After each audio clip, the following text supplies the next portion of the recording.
Hey, what's going on? It's your boy BT, and I came here to talk some boxing with the thousands of True School Sports subscribers. Now, word to my brethren all around the world watching this video. Hope you're having a great day today. As you're tuning in, do yourself a damn favor and hit that subscribe button, and surely you will not be disappointed. Now, let's get into it.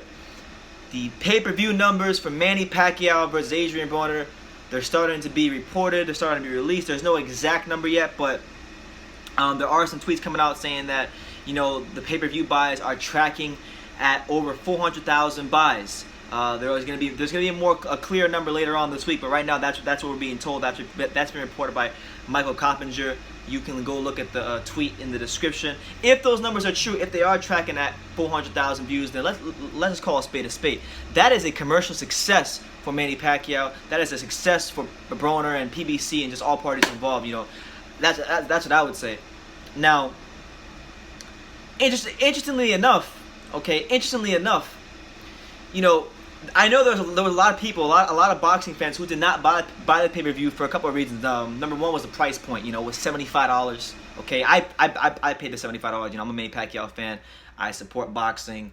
You know, so I buy all the pay-per-views. You know, and it's tax deductible. So you know what I'm saying, got to get ahead in life. But still, I buy pretty much all pay-per-views when they come out.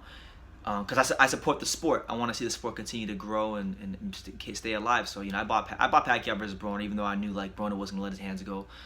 But it's interesting because people didn't buy it because of the price point. And then also, there are a lot of people that just were not sold on this fight and Broner coming in serious. You know, a lot of people didn't think it was worth the $75 that they priced it at. So, a lot of people didn't buy it. Now, interestingly enough, you know, there was a fight that Manny Pacquiao could have had a while ago when he was at Top Rank with Lomachenko, but Egis Klimas and them, they ducked the fight. But that's been documented. I did a video with my boy Alex. Y'all can go check that out. It's been documented already here on True School Sports. We don't need to go too deep into that. But I'm just saying, if these buys are true between Broner and Pacquiao, then it makes Lomachenko's reluctancy and him ducking Manny Pacquiao straight up, it makes it look really, really bad. Because if Broner, and I know Broner's, you know, I don't want to shortchange Broner as a draw. You know, he is a draw, he is popular. But if Broner, who is, you know, not taken as seriously by the public as far as him beating Pacquiao, can go in there and do those kind of numbers against Pacquiao, what would like a pay-per-view on ESPN between Pacquiao and Lomachenko would have done, you know, with the mouthpiece, with the megaphone like ESPN behind them? What could they have done together? You know what I'm saying? I think they would have pushed for, you know, about 100,000 buys more. Maybe, you know, I really think that would have been a huge fight for the sport of boxing. And I just think, like, it really, really, really makes Lomachenko and his team look bad for ducking the fight. Because obviously, you know, I will rehash it, because I'll rehash it. Lomachenko said in 2016 that he fight with Pacquiao at 135. Then, as recent as late 2018, this past year, Lomachenko recants those statements and says, "Oh well, Pacquiao's old. I don't want to make my name off beating an old legend." But then again, you're fighting guys who are really, no disrespect, but you're fighting guys who are no hopers in Pedraza. But Pedraza, I don't care how good he looked against Beltran. The fact of the matter is, Pedraza was a no-hoper. He didn't have the punching power to really do anything to Lomachenko. We knew he wasn't going to outbox Lomachenko. That's why the odds are so crazy. I think he was like a 20-1 underdog or something like that. So, you know, he was a no-hoper who just happened to have a title. And so it made sense. You know, they could just justify the fight happening by saying, oh, well, the guy had a title. But that was the same Jose Pedraza that just a couple years ago had got outboxed by Edner Cherry, that had, you know, got stopped by Gervonta Davis. We knew he wasn't beating Lomachenko. I knew it. You knew it. We all know it. But they didn't want to fight Pacquiao because they said he was an old legend. Now, look what Pacquiao just did. I mean, granted, Broner is a C-class fighter, but still, Broner is a guy that's 11 years younger than him. Broner is a guy that, you know, does have skill when he lets his hands go. But Pacquiao was able to do whatever he wanted with Broner, pretty much. And the fact that he at 40 years old, at his advanced age, you know, he can still do whatever he wants with a lot of these fighters. You know, it just shows you that he's still at that elite level.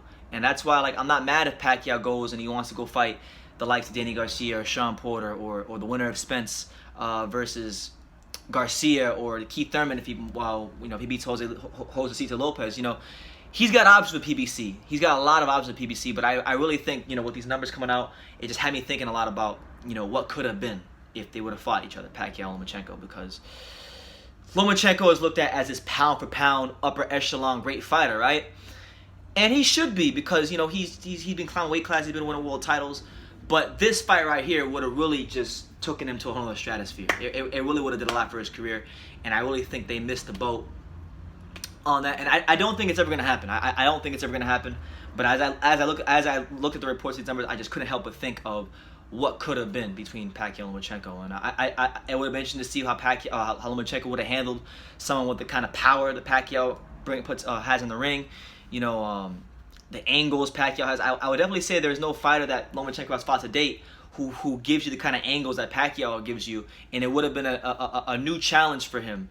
So I just think for me, I always believe in my heart of hearts, based on what he said initially, based on how he recanted later on, years later, and just based on how Pacquiao stated he's willing to go down and make the fight happen, and Bob Arum was willing to make the fight happen. That could have been a fight that launched ESPN's pay-per-view for boxing, and Lomachenko missed a huge opportunity.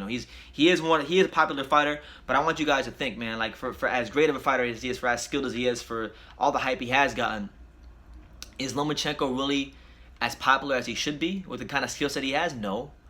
But then you got to ask yourself, well, what big fights has he been in? What's the biggest fight he's been in to take him to that level, to be recognized as this pound for pound great? And the biggest fight he's had in his career has been Linares, and this is the same Linares just got beat the hell up by Pablo Cesar Cano. So I'm just saying, man, like, look, I'm not trying to shit on Lomachenko's resume. I think he's got a really good resume for the time he's been in boxing, but the Pacquiao fight would have been a real chance for him to truly step it the hell up. And I just think he missed the boat. So I don't want to keep going around in circles. I'm just saying, I really think the Broner numbers and them coming out, if 400,000 plus is what the numbers are going to be, then to me this makes Lomachenko look really horrible, because they could have done so much more. I believe that if he would have fought Pacquiao, we're talking about a significantly higher number than 400,000. I think we're talking about 600,000, 700,000. A lot bigger, because of the fact that if he would have did it with top-ranking Bob Arum, they would have had the ESPN platform to really push the fight. And then also you have the fact that Manny Pacquiao is a massive name, not just in boxing but in sports. You have the fact that Lomachenko's name has been on the rise. So these two are big names on their own. But when they would have came together, it would have made something truly explosive. And Lomachenko, Agus Klimas, have missed the boat on what would have been a great fight, a great event for the sport of boxing and its fans. And I just wanted to put my thoughts out there on that. So you guys let me know what you guys think in the comments down below about Manny Pacquiao. They're saying his pay-per-view is tracking over 400,000 buys against Broner. What do you think? Do you think he should have fought Lomachenko? Do you think Lomachenko ducked him? Do you think Lomachenko did the right thing and things will even themselves out later? Let me know in the comments down below. Take the time to subscribe. And like I say in every single one of my videos, you can love me or you can hate me, but I'm just a kid from Daniel. So until next time, take care, guys.